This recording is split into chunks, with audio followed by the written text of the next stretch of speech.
Hello everyone, Dave Landry here from DaveLandry.com, and this is Trading Simplified. Wow, episode 26. This is a part of the show where I always am amazed how fast time is passing. So this week, I'd like to get back to talking a little bit about psychology and trading rules. And I put part one in here because I do obviously need to talk a little bit about the markets. We've talked a lot about the markets over the last couple of weeks. And all of those things still apply, but I'd like to give you a market update real quick. And the question that I keep getting is where will I become bullish? Now, housekeeping, I do take requests.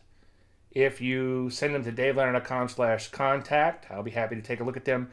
And it makes my job a lot easier knowing what you guys want to hear, and I'll be happy to cover it. If you're interested in these slides from this presentation and every other presentation that I've done since I've been doing presentations for StockCharts, along with a lot of other information, go to davelandry.com/StockCharts. And I'll also give you all three of my books so you can read those in PDF format. Now, I've talked about this quite a few times over the past several weeks, so I don't want to make anything that I'm saying look like it was in hindsight. I did point these signals out as I saw them. Now, here's the thing. Since I am short this market, I still have some short positions on, so obviously I'm getting punished on the short side too. And we'll talk about that in a little bit. The sun doesn't shine on the same dog's buttocks every day. And that'll make a lot more sense in a few minutes. Check my website often, davelandry.com, and then click on Bear Market Updates. The newest articles will be on the homepage, but they will find their way to the bear market updates. I've been working to put out something there nearly every day. Now, the $64,000 question is, where exactly will you turn bullish? Well, for now, I still think that we have the potential to roll back over, but I will believe in what I see and not in what I believe. And that quote is in my head because somebody tweeted it and said that they read it from me over 20 years ago and they have it taped to their monitor, and that's what really saved them in bull markets and bear markets, especially since. Now, one thing that I'm doing is I'm waiting for signals, and I'm going to encourage you to go in and watch the last several presentations for more on signals and go back to where we talked about trend transitions, because that's the type of market we're in now, potential trend transition to the upside on a daily, but possibly to the downside on a weekly, as you'll see. So before I get too excited about this market, one thing I'd like to see is a daily bow tie signal. Now, again, as we've said quite a bit, we did have a sell signal in the bow tie recently. I think it was on March 4th or 5th, and the market obviously tanked pretty seriously since. And now these moving averages are coming together once again. And what happens is when they come together and spread out over a short period of time, it suggests that the trend has turned. And then you're looking for a one-bar pullback, usually and ideally a lower low and a lower high for buys. But sometimes you just get a lower low for a buy or a lower high for a sell. And that'll make sense, or higher low, I should say, for a sell. Anyway, the moving averages are coming together again, and the market will have to stay somewhere above 2,700 and change, above that red line, that red moving average, and that's the 30-day exponential moving average. If you look at the top left corner of the screen, you can see what these are. For that crossing to occur, and then after that happens, we're looking for that one-bar pullback. Now, as I said in prior presentations, ideally you want to see this coming off of major lows, although this is three-year lows, and that is fairly significant. But ideally, I'd like maybe a 5-year low or even longer. So you can see these moving averages are coming together. They have turned up, as I said in prior presentations. As I learned from Greg Morris, the EMA moving average, exponential moving averages, will turn up as soon as price crosses above them. So price will have to stay above 2712 at the time that this is being recorded on 4/14/2020. So check your charts at StockCharts, obviously, to see where we are. And then once it crosses over, it would give us a buy signal. Now, I'm not going to blindly buy when that happens, But it will be an objective measure to let me know that possibly the trend has turned back up. Now, one thing I like to watch, and like I said last week and many times prior in the weekly charts, is the weekly bow ties. And I put the major signals in here. Major being sells coming off of all-time highs and buys coming off 5 to 10 year lows. And you could see over the last 30 years, major bull and bear markets have occurred. Now, we've had a few times where it's actually rolled over in 2018 and in 2015 when these things happen. And the markets did have fairly serious slides during that period. If you just held on through that period, I think you were probably foolish unless you had a really, really loose stop. Now, we do have another sell signal in the works in the S&P 500. So let's take a look at that sell signal. As you can see, the moving averages have come together and crossed over. Now remember, this is a weekly sell signal off of all-time highs, so it could be fairly major. Now so far, the market has gone straight back up, but if it were to take out, let's just say 2,700 right now, that would trigger a sell signal, and right now, based on this particular chart. Now, if you go back in time, you look at the one we had in 2018, that one actually didn't trigger because the market didn't resume its rollover after it pulled back a little bit. Now, if you look at how far the market dropped after the crossing, it still was fairly significant, even though you didn't have an official sell signal. Now, if you zoom in on the Russell, that slide was pretty serious from the trigger. It's about 14 or 15% from the slide, and that's nothing to sneeze at. That's a pretty ugly market slide. As I would say, quite a bit. I'm kind of a man on the street type of guy, and bumped into somebody who told me that they're a bit of a trader, and they're so glad they held on through that 2018 slide in December, and they wish they would have bought more. Well, that'll work until it don't, and maybe once again the market has rewarded bad behavior for those who held through this slide. I often say, he who fights and runs away lives to fight another day. Sometimes you just have to get out of the way. Now, check back often as far as this being a potential bottom. Again, signals will provide clues. If we get a daily bow tie to the upside, it's possible that we could be turning the corner. Obviously, the price action has been very, very impressive, and it just continues to plow higher. So we'll just have to see. I do have shorts that are still on, and it's very painful, and I have stops in place just following my system. So again, wait for signals. They will provide some clues. Right now we've got a weekly signal, a weekly sell signal that's up against a daily sell signal. So if we get a daily sell signal, then possibly we'll get some follow through to the upside. But as usual, take things one day at a time. And then the way I see it, I don't rush out and make a lot of big picture predictions. I have to be careful not to label myself. I am a little guilty of that. Like right now, bullish or bearish, believe it or not, I'm still pretty bearish. But I'm very setup driven, and I'm not seeing a whole lot of new shorts. We had one coming in today that triggered GSX, which is a Chinese stock. But other than that, I'm not seeing a whole lot of stocks that I want to go after right now on the short side, because everything has pulled back for so long, and in some cases has pulled back so far. So I am setup driven. If I start seeing a lot of short side setups, you tried to say, then I will start shorting again. If I start seeing quite a few great long setups, then I will start looking to get long. So I am setup driven in what I do, and I listen to the database. Now let's shift gears. I was hoping to make this the mother of all examples with the mystery charts, but it didn't quite work out so well. The mystery charts, as you know, have worked out fairly well, knock on wood, up until now possibly. But here was 3 stocks which I really was thinking about buying. And the first one here, nice rally up higher, and then nice little pullback. An entry was here, a protective stop was down here, and initial profit target was up here, and that was TJX, or TJ Maxx. But Dave, TJ Maxx doesn't look like that. You're right.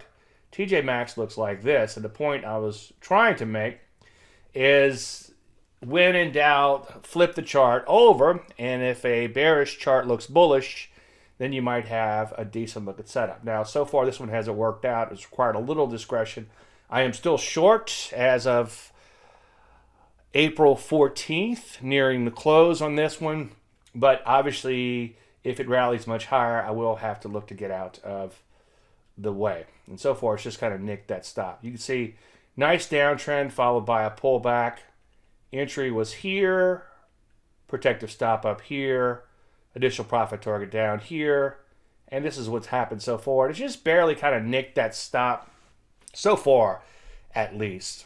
So I'm sticking with this position for now, but let's see how things shake out. And by the way, somebody said something about hindsight. These mystery charts are a great example of what I'm saying is not in hindsight. I guess whoever made the comment is so used to people pointing out things in hindsight.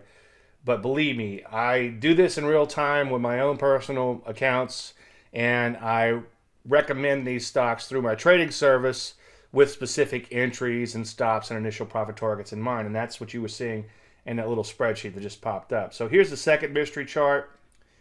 We had an entry here, a stop here, and initial profit target up here. Nice deep pullback, and that was Uber. And obviously, Uber looks more like this. I am still short Uber. There's your parameters right there from around 23.50. Stop about 28. And let's just see what's happened so far. Here's sell short here. Stop is up here. Initial profit target's down here. In hindsight, my stop was a little tight on this one. I did apply a little discretion. We had a big gap open recently. And then also, we kind of pushed a little higher on some of the recent gaps on here. I'm not going to throw caution to the wind. Obviously, I do have to get out at some point, but so far, it's just kind of nicked that stop a little bit, and I do think that this one still has potential. Now, let's take a look at our third potential long, and as you can see, the stock is once again flipped over. Buy up here, a stop down here, additional profit target up here. And that was Wing. So let's take a look at what Wing did. Flip the chart back over. And there are your parameters. Enter at 68. Stop at 82. And the initial profit target is 54. It's a witch hat. It's a pattern I haven't discussed here. But if you do request my books, or by going through the davelandry.com/StockCharts, you'll see that pattern in the book. Nice sell-off. Deep retracement higher. Looks poised to resume its downtrend. We got an entry here. We're going to put a stop in up here just in case we're wrong. Initial profit target down here. And let's look at what happened.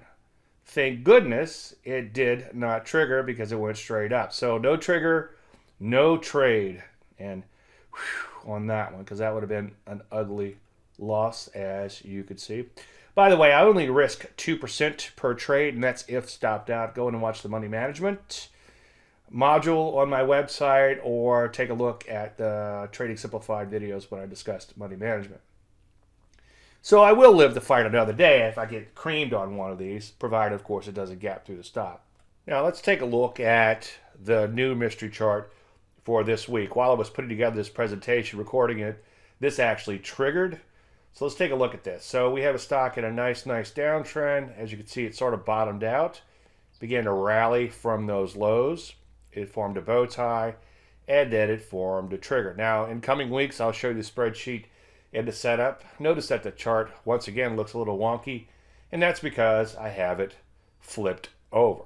And the reason I'm flipping these charts, in case I didn't make it evident, is to show you that if something looks bearish, if you flip the chart over, it should look bullish. And this also helps you to see both sides of the market. I think that's vitally important. If you just trade the long side, you don't really see the shorts when they begin to set up. So I think it's important, very important, that you're able to see both sides of the market. And as I preach, shorting, although it can be a real pain in the butt for reasons previously mentioned, such as retrace rallies and logistics such as borrowing and callbacks, etc., even though you're not going to really get rich on the short side, although you can make a little money here and there, especially obviously in a big market downturn like we saw recently, the value of the shorting, as I preach, is that it helps you to see both sides of the market. So what I'm doing here is an experiment as I'm flipping these charts around just to show you that these stocks look like fantastic buys,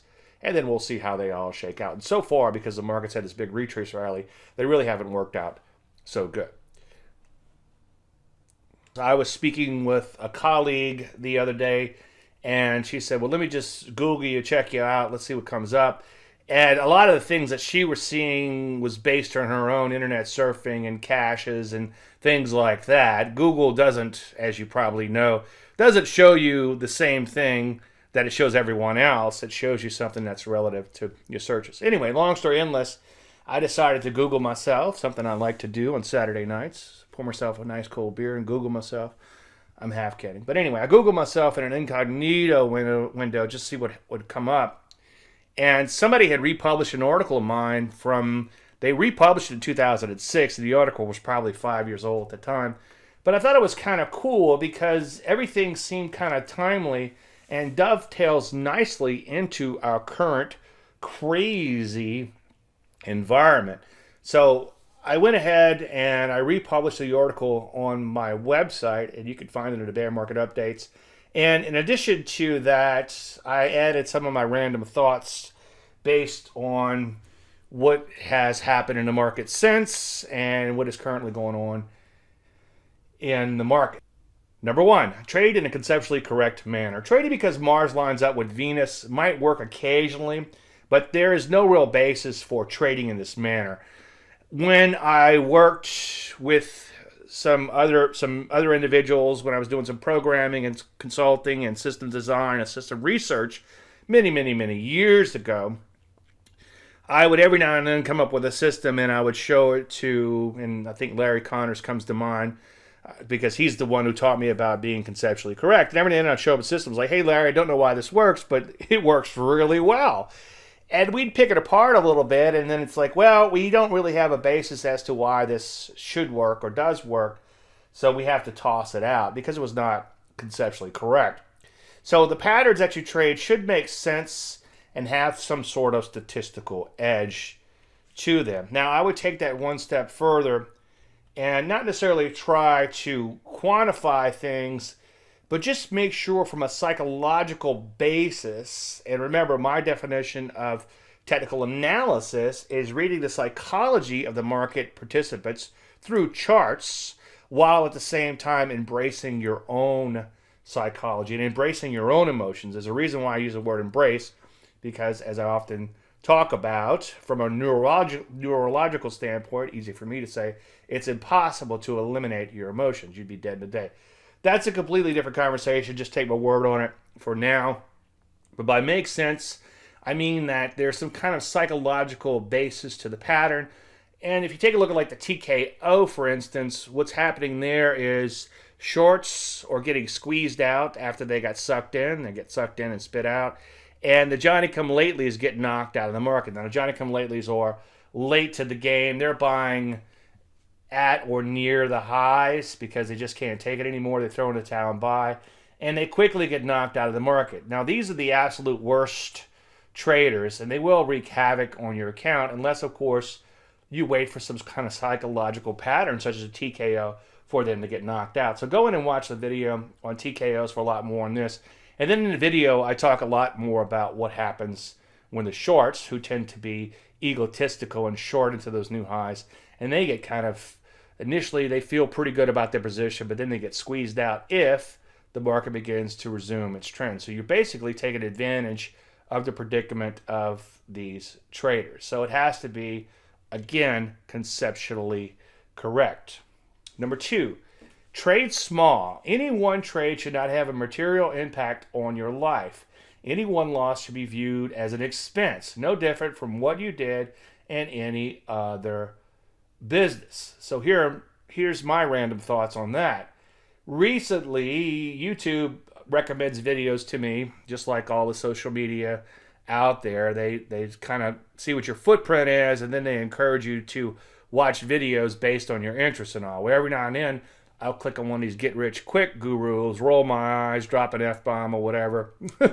You know, so I get a lot of these guru videos, and I just have a really good laugh with them because that's not reality. Well, this guy was bragging that he had $350,000 SPY put position on, and he had a screenshot allegedly of his account showing that he had all these puts on.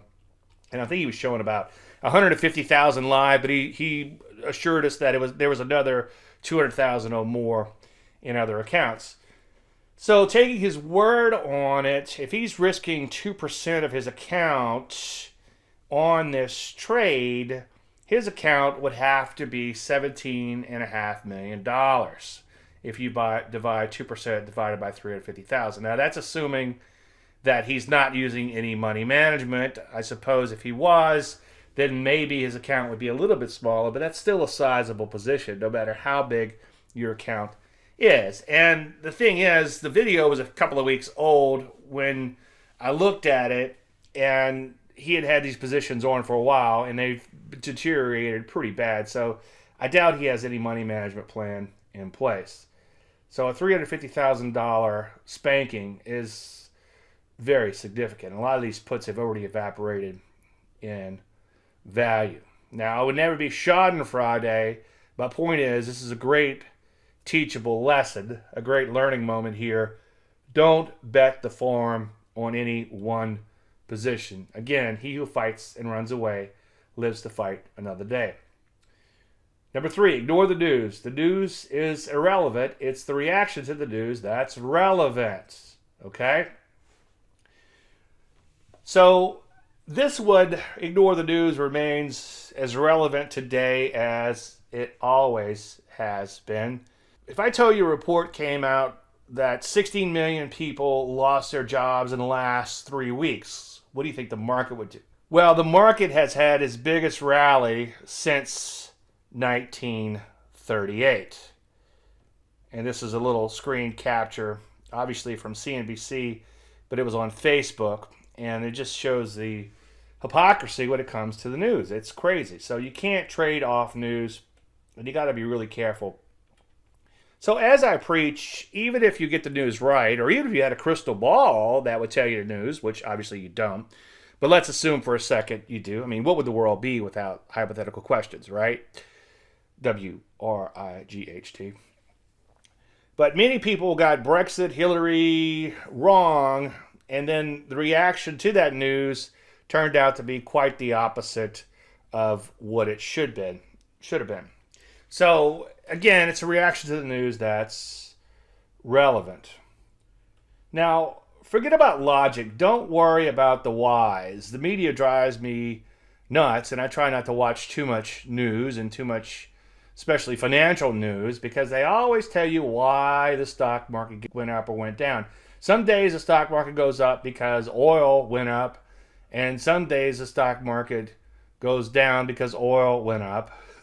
There's always some kind of excuse. Stocks trade on emotions, period. There's often no logic as to why a stock rises or falls. As I often say, and I'm not sure who said this originally, but it's a brilliant saying, we're actually trading traders and not markets. So if you look at like a TKO or some other patterns, I'm doing exactly that. I'm basing my trade on the emotions of the others, which I'm reading through the charts, as I said a little while ago. So along those lines, I'm seeing a lot of theme or story-based investing right now, and logically it makes a lot of sense, and maybe some of these things might play out. Like right now, for instance, people are getting into this, oh, well, let's buy these cloud computing stocks, or let's buy these broadcast stocks like ZM and all, which is trending nicely, by the way. But if they are set up and they look really great, I'll take the setup. So everything should be setup based. So if you do have some kind of theme that you like, and there's a setup that you've traded for years and you're comfortable with, and there's also a story, then fine, take the setup. More often than not, my big winners come from stocks where there is no story, the chart looks fantastic, and I get on board, and then the story begins to unfold. As I preach, technical analysis leads the way. Traders leave their footprints on the market. As one recent example, there are some legislators that have gotten into hot water because they were selling stocks based on inside information. People who are in the know will leave their footprints on the chart. So learn how to read the charts, obviously, through technical analysis. And by the way, not to digress too far, that technical analysis does not have to be complex. That's why I trademarked and made the name of this show Trading Simplified. Believe me, I've been on those grail hunts and I've tried everything. Now, before I digress too far, let's get back to the trading rules. Number 5, know your methodology. Each methodology will have its sweet spot. So you need to know what your sweet spot is. There's a saying in the South that says that the sun doesn't shine on the same dog's butt talks every day. And that's true. When this market was trending really, really nicely, I'm not going to say we were printing money, but we were doing exceptionally well. Go in and look at all of those mystery charts. In fact, in upcoming shows, eventually, I'm going to get around and going through all of those, he tried to say. And you're going to be fairly amazed at how well they did. Now, once the market began to turn, a lot of those stocks obviously began to stop out. We began losing a little money, mostly open profits, but still losing some money nonetheless. And then we got short, and it was a beautiful place to be. On the short side, we did really, really well. And now with the retrace rally, we're giving up some of those open profits once again and getting outright stopped out on some of these for an outright loss. So just like you can't catch a tan when the sun isn't shining, you can't catch a trend when there is none. In order to trade a trend, you must first have a trend to trade. And that's classic Greg Morris. Somebody recently sent me a video, said that trend following doesn't work when the market isn't trending. Well, like Geico's obvious news, that's obvious news. And that's when we tend to sit in our hands when the market begins to chop around and go sideways. And we just have to wait it out. So you have to know your sweet spot. I've seen some people do some amazing things over my career. I've seen people, one guy in particular, in fact, he actually ended up on my doorstep and lived with me for a while. He turned roughly $5,000 into roughly $1 million. I think the last statement I saw was $975,000. Actually, last statement I saw was zero, but that's another story altogether. Unfortunately, the point I'm trying to get to is that he did round trip his account, and I've seen that happen quite often throughout my career. So you just have to know when things are working really well, and you can't let it go to your head. And sometimes I am as guilty as anyone. I still have a pulse. I was a little full of myself doing that last little uptrend, and I might have been a little full of myself doing this last little slide. Now that the market is retracing a little bit, things are beginning to change. So you have to live through these cycles, both good, bad, and indifferent. If it's going great, realize that it won't always be going great. If it's going bad, provided you have a decent methodology, you have to be very, very patient and wait for things to improve. And sometimes, again, that might mean sitting on your hands. So trend following, the point I'm trying to get to here is it works incredibly well until it doesn't. And that's one of the true or few secrets to trading, is recognizing that sometimes things work really well and sometimes they don't. Now, I'm not saying jump from methodology to methodology. Find something you like, find something that's conceptually correct, and stick with it. Just know that there will be good times and bad times. I want to thank everybody for watching today. You need to reach me, davelandry.com/contact. Visit my website, davelandry.com, if you like what you're seeing here. And if you would like the slides of this presentation and all prior 25 presentations, a free market timing course, and a plethora of other information, just go to davelandry.com/StockCharts. So thanks for watching. Everybody be safe, be sane, and may the trend be with you. Hey guys, Grayson Rose here with StockCharts.com. Thank you so much for watching. I hope you enjoyed this video. Remember, if you did, give us a like down below, leave us a comment. We'd love to hear from you. And most importantly, don't forget to subscribe to our YouTube channel for daily content from an incredible collection of technical analysts and financial minds. We'll see you back here very soon. Happy charting, my friends.